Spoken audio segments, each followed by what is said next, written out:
정기국회의 꽃으로도 불리는 국회 국정감사가 지난 사흘간 진행이 됐습니다. 남북 정상회담 등으로 대정부 질문까지 한 차례 연기해야 했던 국회가 일단 여론의 시선 끌기엔 성공했다는 분석입니다. 하지만 여전한 여야 간 정치 공세에 이번에도 정책 국감은 사라졌다는 지적이 나오고 있습니다.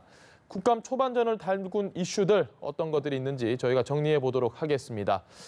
차재원 부산 가톨릭대 교수 그리고 김광덕 전 한국일보 정치부장 두 분 모셨습니다. 안녕하십니까? 안녕하십니까? 예, 차 교수님 먼저 질문 드리겠습니다. 예. 국감에서 사실 뭐 특별한 이야기가 드러나지는 않고 오히려 다른 걸로 지금 이슈가 된 게 굉장히 많습니다. 고양이도 나오고 맷돌 손잡이 나오고 증인도 선동열 감독, 뭐 백종원 씨까지 일단 이걸 어떻게 좀 보고 계신가요? 요즘 국감? 사실 뭐 국감이 그 87년 헌법이 개정되면서 사실 그 71년도에 없어졌다가 72년도에 없어졌다가 거의 뭐 얼마 만에 10몇 년 만에 부활했다가 지금 벌써 다시 부활한 지 지금 30년째거든요. 근데 해마다 우리가 국감을 시작하면 항상 국감 퍼포먼스 보여주기식이다, 호통 국감이다, 뭐 그래서 정책 국감은 실종됐다는 이야기를 하는데 올해는 또 유독 더 그것이 더 부각되고 있는 것 같아요. 왜냐하면 아무래도 일단 여야가 이 사실상 공수를 교대한 첫 번째 국감이라는 거죠. 사실 뭐 작년 5월달에 문재인 정부가 출범했습니다만 작년 국감만 하더라도 여당 입장에서는 과거 정권에 대한 사실 어디 감사의 측면이 강하기 때문에 그때만 하더라도 여당 입장에서 상당히 공격하는 입장이었지만 야당은 좀 디패스하는 입장이었지만 그러나 이제는 완벽하게 여야가 공수가 교대됐다는 것이죠. 그러다 보니까 아무래도 정쟁적인 정치 공세적인 측면이 서로가 강해질 수밖에 없는 그런 측면이 분명히 있었다는 거죠. 그리고 그 와중에서 그리고 지금은 또 매체들이 워낙 많지 않습니까? 매체들이 워낙 많고 그 과정에서 이 사실 그 국감 기간 중에 뭔가 내가 좀 뭐 유독 티 보이는 뭔가를 하면 자신의 인조도라든지 정치적인 위상을 가시할 수 있는 좋은 기회다 이렇게 되다 보니까 모든 의원들이 상당히 이 좀 뭔가 한방에 대한 퍼포먼스의 한방을 위한 준비를 상당히 강하게 하고 있는 것 같아요. 그래서 뭐 이번 첫 주긴 합니다만은 상당히 저는 인상 깊게 이번 준비를 많이 하고 있다. 나름대로 준비를 상당히 많이 했다. 그러나 그것이 과연 국민과 이 국익을 위해서는 과연 얼마만큼 기여하고 있는지는 여전히 고개가 갸웃거려지는 그런 국감 첫 주였습니다. 알겠습니다. 부장님 생각은 어떠십니까? 저도 이번 국감의 특징을 이야기하자면 일단은 주요 정책을 놓고 다투는 국감, 정책 국감이란 측면에서는 최고점을 받을 정도는 아닌데 중간 이상의 성적표를 보여줬다. 3일 동안은. 그러니까 이제 주로 이슈가 뭐냐 하면 지금 현재 외교 안보, 남북 관계를 비롯한 외교 안보 이슈가 하나 있고, 그다음에 소득 주도 성장, 그리고 일자리 문제, 그리고 부동산 가격 안정 정책 이런 것들이 크게 4-5가지가 이슈 아닙니까? 근데 이런 것들에 대해서는 나름의 여당과 야당의 입장에서 이게 국회가 또 행정부를 견제하는 역할이라는 측면에서 아주 만족스럽지는 않습니다만은 이런 것에 대해서 논쟁을 보여주면서 특히 외교 안보에서 최근에 5.24 제재 조치를 해제를 부처 간에 검토하고 있다든가 뭐 이런 말을 했다가 이제 이게 이슈가 되지 않았습니까? 이런 측면이 있고 또 하나는 그러나 이런 본질적인 이 국정감사에 있어서의 관심은 좀 이렇게 그러나 그렇게 큰 눈길을 아직 끈 본격적인 공방이 붙은 건 아닌 것 같고요. 또 하나 관심은 여러 가지 이제 이번에 특이한 증인들이 몇 사람이 나와서 이렇게 했는데 여기서 예를 들어서 이제 선동열 야구 감독이라든가 그다음에 우리 사업가 백종원 씨라든가 강수진 국립 발레단 예술 감독이라든가 이런 사람들을 불러서 한 대선은 의원들이 이 사람들 증인들한테 밀리고 오히려 진 국감이 아닌가 하는 그런 생각이 들어요. 무슨 말이냐 하면 국회의원들은 이 사람들을 상대로 뭔가 뭘 좀 건전한 답을 유도할 수 있고 뭐 따져 묻고 이렇게 해야 되는데 너무 막무가내성 질타를 하는데 오히려 이 사람들은 선동열 씨라든가 백종원 씨라든가 이 강수진 씨 이런 사람들은 비교적 뭐 이런 데 처음 나온 거 아닙니까? 그럼에도 불구하고 별로 긴장하지도 않고 굉장히 의연하고 당당하게 자기 입장을 밝히는 모습을 보면서 오히려 이렇게 의원들이 비판을 많이 받는 예를 들어서 야구에 대한 질문 같은 경우 보면은 국회의원들은 야알 못 국감을 했다는 지적을 받고 있지 않습니까? 야구를 알지 못하는 그런 질문을 하는 국감을 냈다라고 하는 그런 측면이 있고 그다음에 이제 동물을 이제 벵갈 고양이가 등장한 건 다시 좀 이야기를 이따가 하시죠. 알겠습니다.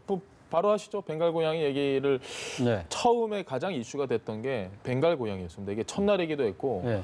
고양이가 나오니까 이걸 어떻게 저희가 좀 저도 사실 그 이 벵갈 고양이 노는 그 화면을 뉴스 화면을 그냥 지나가다가 봤어요. 그래서 예. 저기 무슨 사안 때문에 저 벵갈 고양이가 나왔지? 아 요즘 뭡니까 이 고양이를 반려동물을 키우는 분들이 많으니까 아마 그런 문제들을 지적하려고 놓은 모양이다. 예. 뭐 그런 생각을 했었거든요. 그럼 나중에 뉴스를 보니까 그것이 퓨마하고 흡사해서. 뭡니까 그걸 그 하기 위해서 들고 나왔다고 그러는데. 좀 고개가 갸웃거리지더라고요. 아니 퓨마하고 아무리 같은 고양이과를 하더라도 그런 식으로 이렇게 엮어가는 것 자체는 좀 경강부회가 아닐까?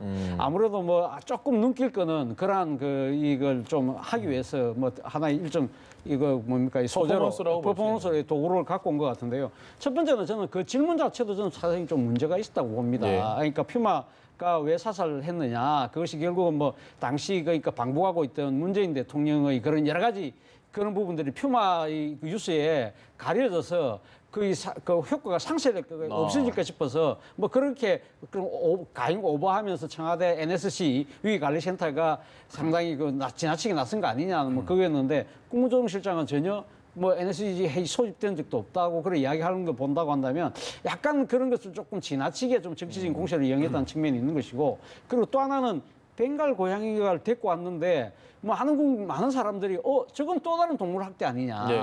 그렇다고 한다면 이거는 뭐 의원의 자신의 정치적인 쇼잉을 위해서 동물의 뭡니까 소중한 생명권도 사실 보호될 측면이 있는 것인데 좀 지나친 측면이 아니냐. 알겠습니다. 그런 부분들을 상당히 논란을 일으켰다는 부분에 대해서는 뭐 김진태 의원은 그 뒤에 뭐 자신의 그 사무실에 벵갈 고양이를 그냥 자유롭게 있는 걸 보면서 괜찮다고 이야기는 했습니다만 모르겠습니다. 많은 국민들은 이 조금 정치적으로 주장할 수 있다 하더라도 이런 식으로 그러니까 지금 소중한 생명이 있는 동물들을 너무 지나치게 조금 활용한 것이 아닐까라는 비판을 의심하고 있는 저도 거죠. 한마디만 간단히 하자면 벵갈 고양이를 사실상 뭐 증인 비슷하게 이렇게 등장시킨 거는 국감을 초반에 이거로 이제 막을 열었어요. 그래서 국감에 대한 관심을 불러일으키고 본인에 대한 일종의 퍼포먼스를 통해서 관심을 불러일으킨 것까지는 뭐 그런 심정은 이해가 가지만 이거를 이제 오히려 그 동물 학대를 이야기하면서 퓨마 대신에 사실은 벵갈 고양이 닭 대신 꿩이라고 꿩 대신 닭이라고 이렇게 해서 이제 했는데 오히려 동물 학대 논란이 빚어가지고 이제 나중에는 본인은 그래도 식사 잘하고 있다 고양이가 이러면서 이제 해명까지 하는 일이 벌어졌는데 과거에 이 동물들을 등장시킨 거는 과거에도 많이 있었던 일이에요. 과거에 근데 최근에 그 한국당의 차명진 전 의원이 옛날 자기가 뱀을 들고 와서 국감에서 한 적이 있었는데 결과론적으로 성공을 못 거뒀다라고 본인이 스스로 시인을 하면서 내 경험을 알았다면 아마 이번 안 들고 오지 않았을까 하는 이야기도 하고 그랬는데 그래서 과거에 하여튼 그런 경우들이 많았는데 앞으로 이 동물 부득이한 경우 아니면 동물들까지 굳이 등장시킬 필요는 없지 않은가 생각이 듭니다. 알겠습니다. 소중한 저희 시간에 너무 고양이 얘기를 좀 많이 한 것 같은데 다음 주제로 넘어가 보겠습니다. 지금 정부가 그 단기 일자리를 좀 많이 이렇게 늘렸다. 근데 이걸 놓고 여당과 야당이 필요한 일자리를 늘린 거다. 여당 입장은 그거고 정부 입장은 야당은 그 좀 뻥튀기 하는 거다. 지금 너무 지표들이 안 좋으니까 일자리 수 좀 뻥튀기 하는 거다. 어떻게 생각하십니까? 뭐 어제 가기 기술 요새 방송통신위원회입니까? 굉장히 어렵습니다. 과기통이라고. 과기통위에서 아마 박대출 의원이 그런 질문을 했던 것 같아요. 그래서 뭐 지금 미래부 차원에서 단기 일자리 지금 이렇게 하고 있는 거 아니냐. 뭐 장관이 그걸 잘 인지를 못 해가지고 상당히 좀 예간의 공방도 벌어졌고 그리고 또 오늘 이 일부 매체에는 지금 그 공공기관이 단기 일자리를 상당히 많이 늘렸다. 근데 문제는 단기 일자리를 늘린 부분에 대해서 사실 하는 일들을 보니까 이 LH공사 같은 경우는 신혼부부 전세에 집 찾아주고 그런 아주 조금 어떻게 보면 소일거리 같은 그런 일들을 하고 있다. 그래서 상당히 좀 야당의 입장에서 공세에 초점을 맞추는 것 같아요. 무엇보다도 이 문재인 정부가 내세우고 있는 소득주도 성장이 결국은 그러니까 지금 그 효과가 일자리를 만들지 못하는 일자리를 만들어내지 못하니까 이걸 갖다가 만회하기 위해서 공공기관을 일종의 팔목을 비틀어서 단기 일자리를 만들고 있는 것이 아니냐. 그래서 일종의 고용 이 감소를 가리려고 하는 일종의 분식적인 행위다는 식으로 지금 주장을 하고 있는 것이죠. 그러나 이에 반해서 지금 여당의 입장에서는 지금 사실 뭐 고용이 상당히 좀 어려운 것은 맞기 때문에 예. 어떻게 보면 그런 절박감의 차원에서라도 아마 좀 여유 있는 공공기관을 동원해서 일자리를 만들 필요가 있다. 그런 이야기를 하는 것 같아요. 그래서 뭐 이제 정부 여당 입장에서는 사실 그 이전에도 예를 들면 공공근로사업이라든지 제가 지금 대학에 적을 두고 있습니다만은 예. 우리 학교 같은 경우 학생들 지금 근로장학생들이 있거든요. 예. 그런 식의 일자리를 만들어서 일종의 여유 있는 자금을 통해서 지금 조금 한계 상황에 부딪히고 있는 사람들한테는 그런 조금 그렇게 손을 내밀 수도 있는 거 아니냐는 그런 부분인데 문제는 사실 그 이전에 있었던 그 공공적인 그 근로사업 이런 부분들의 분명히 순기능적인 측면이 있지만 네. 이것이 어떻게 보면 정치적인 이 효과를 나름대로 그걸 가리기 위해서 하나의 도구로 사용되고 있다. 이것이 야당의 주장인데 이러한 부분들이 과연 진실이 뭔지는 예. 저도 아직 판단하기가 쉽지는 않습니다. 쉽지는 않지만 그러나 이것을 갖다가 무조건 이 정부가 그 일종의 악화되고 있는 고용 지표를 가리기 위한 이 방법이라고 이렇게 딱 단정짓기는 조금은 좀 지나친 측면도 있다는 생각도 듭니다. 알겠습니다. 부장님 생각은 어떠십니까? 그 7, 8월에 이제 소위 취업자 수 증가가 네. 아주 최저치로 몇천 명대 단위로 증가수가 이렇게 줄어드는 바람에 사실은 이번에 9월에는 추석까지 껴가지고 일자리가 마이너스대로 가는 거 아니냐라는 네. 우려까지 심지어 있었어요. 처음에 정부 내부에서. 그런데 이제 최근에 기획재정부 장관이 그럴 정도까지는 아닌 것 같다라고 하면서 했는데 결과가 나와 보니까 한 4만 5천 명 정도 늘어서 아직도 10만 명대 이하는 굉장히 낮은 네. 단계거든요. 그래서 상황은 좋지 않습니다만은 7, 8월의 최악의 저점보다는 나아졌습니다. 그런데 어떻든 이런 상황에서 지금 정부가 지금 일자리 정부라고 하는 정부에서 일자리 쇼크가 발생한 거 아닙니까? 그렇기 때문에 이거를 해결하기 위해서 급하게라도 좀 단기 일자리라도 만들었으면 좋겠다고 하는 거를 기획재정부라든가 여러 부처에서 자기 산하 기관이라든가 여러 가지 외청에 이런 식으로 막 독촉하는 말도 하고 그다음에 공문도 보내고 이랬던 모양이에요. 그러다 네. 보니까 뭐 진짜 2, 3개월짜리라든가 1년짜리 이런 단기 일자리를 어느 정도 늘린 측면도 있는 것 같고요. 근데 이제 이런 거를 하다 보면 한국당에서는 그거를 고용에 오히려 지금 현재 그동안 고용 지표가 안 좋아졌을 때는 대통령이나 정부가 고용의 양은 떨어졌지만 예. 질은 좋아졌다고 하는데 오히려 고용의 질이 안 좋아지는 거 아니냐. 그러면서 심지어 이거를 요즘에 비판할 때 가짜라는 말을 많이 쓰는데 예. 한국당에서는 가짜 일자리 대책 특기라고 하고 또 요즘에 여당에서는 또 요즘에 가짜 뉴스를 막아야 된다 해서 가짜 뉴스 이렇게 이야기하는데 이렇게 가짜라는 표현이라고까지 이렇게 공격해도 되는지는 모르겠습니다만은 어떻든 앞으로의 방향은 뭐냐면 정부가 다급한 그런 심정은 이해가 가고요. 그런데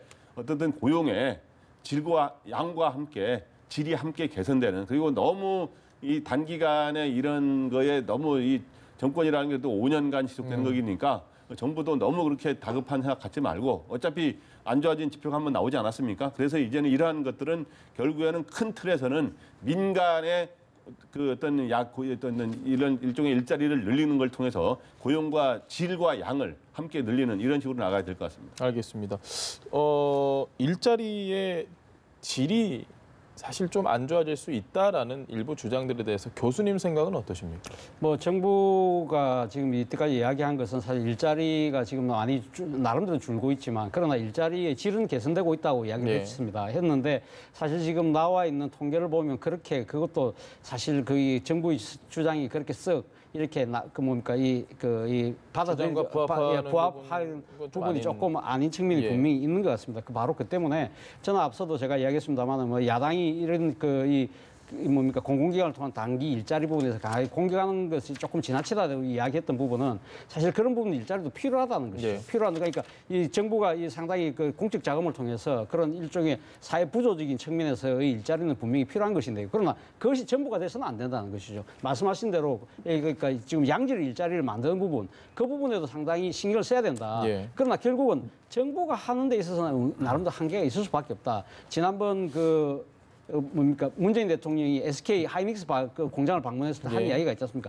결국 일자리는 기업이 만드는 것이다. 그렇다고 한다면 정부의 정책 방향도 상당히 소득주도 성장도 소득주도 성장이지만 또 한편으로서 혁신 성장에도 상당한 또 이 에너지와 역량을 상당히 보태야 된다는 생각이 듭니다. 알겠습니다. 그리고 또 아울러서 지금 그 정부가 폄하하고 있는 것이 또 공정 경제 아니겠습니까? 예. 소위 말해서 이 대기업의 내지는 경제 강자의 그런 이 갑질 행태 이러한 부분들도 시정해가는 이 3축이 조화롭게 성장할 수 있도록 아마 정부가 일자리 부분은 그렇게 그 해법을 찾아가야 되지 않을까 생각이 듭니다. 예, 갈 길이 먼데 저희가 이 이야기는 안 할 수 없습니다. 이해찬 대표가 선출된 지 50일이 됐는데요. 처음에 선출되기 전에 참 우려하는 목소리도 많고 기대하는 부분도 많았습니다.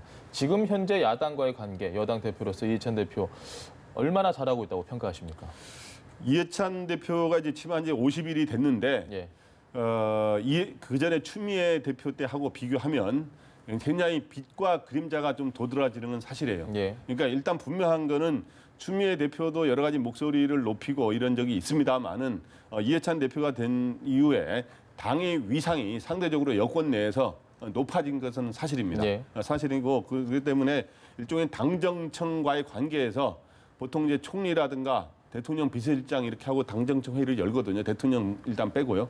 그럴 경우에 좀 당의 위상이 굉장히 과거보다 좀 높아진 측면이 있고 네. 그러면서 청와대 관계도 일방적으로 청와대의 일종의 지침을 따르는 식이 아니라 오히려 정부한테 이해찬 대표가 먼저 말을 해가지고 네. 그렇게 하는 경우도 있어서 존재감을 좀 대표의 존재감과 당의 존재감을 좀 부각했다는 점은 굉장히 긍정적인 일종의 빛의 측면이라고 볼 수 있어요. 가령 한 예가 뭐냐면 대표 취임하자마자 여러 가지 종부세 강화라든가 이런 부동산 대책을 많이 먼저 이야기하지 않았습니까? 이찬 대표가. 예. 그래서 그게 9.13 부동산 안정 대책에 상당히 반영되는 쪽의 기조가 반영이 됐어요. 예. 그런 측면에서 주도한 게 있고 또 그런데 여러 가지 발언에 논란이 되는 게 좀 있었어요. 최근에 네. 북한 갔을 때 어떤 국보법을 논의하겠다는 발언이라든가 그다음에 앞으로 정권을 영원히 계속 뺏기지 않겠다라는 발언이라든가 그다음에 최근에 국회에서 강경화 장관한테 5.24 제재조치 해제 용의를 물어서 그게 논란이 됐다든가 이런 것들은 어떻든 논란이 되는 발언들을 많이 만들어냈어요. 예. 그런 측면들은 여러 가지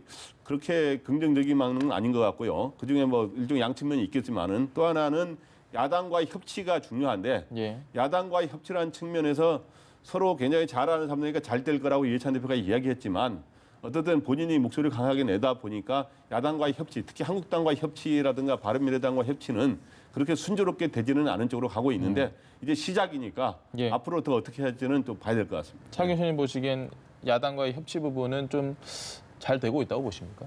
사실 이해찬 대표가 지금 취임한 지 지금 50일째 됐습니다만 상당히 그 당초의 여러 뭐 우려들 또 뭐 기대가 상당히 엇갈렸습니다만 그 중에서도 우려했던 부분 측면은 많이 해소한 것 같아요. 예. 그런 측면에서 본다고 하면 50일 동안 상당히 나름대로 이해찬 대표 체제가 상당히 순항하고 있다고 보는데 그 중에서 상당히 아쉬운 부분이 방금 이야기하셨던 야당과의 협치 부분입니다. 사실 이해찬 대표가 당초 그날 전당대회에서 승리하고 난 날 예. 그날 저기 공개 연설을 통해서 상당히 그 여야 간의 협치를 강하게 이야기했던데 그 부분에 있어서는 아직까지 뭐 또 여야 간 그 5당 대표 무슨 여러 가지 뭐 그 대표 회담을 통해서 민생 경제에 대한 부분을 이야기하자고 했지만 전혀 아직까지 발을 끌음도조차 못 떼고 있다. 그런 예. 측면에서 본다고는 상당히 아쉬운 대목인 건 분명해 보입니다. 그러나 여당 대표, 그러니까 여당의 관점, 임에서 본다고 한다면 이해찬 대표는 나름대로 상당히 좀 선방하고 있지 않나 하는 생각도 저는 뭐 듭니다. 왜냐하면 사실 이해찬 대표가 사실 이 좀 강성 이미지, 또 뭐 버럭하는 이미지 이런 것 때문에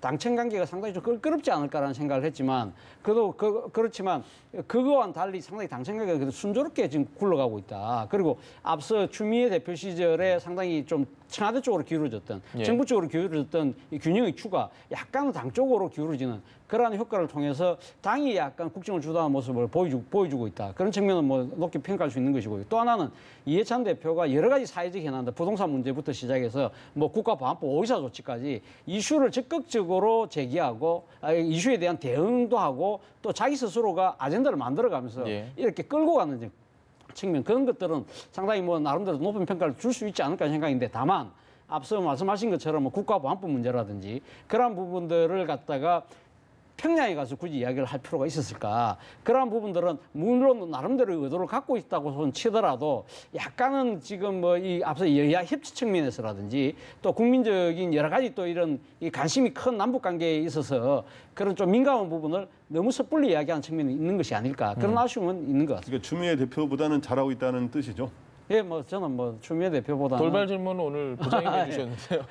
추미애 대표보다는 뭐 굳이 평가하자고 예. 비교급으로 평가한다면 뭐 조금 더 나은 모습을 보여주고 있는 것이 아닐까 생각합니다. 알겠습니다. 시간 관계에서 오늘 두 분 말씀은 여기까지만 들어보겠습니다. 지금까지 차재원 부산 가톨릭대 교수 그리고 김광덕 전 한국일보 정치부장 두 분 말씀 들어봤습니다. 고맙습니다. 오늘.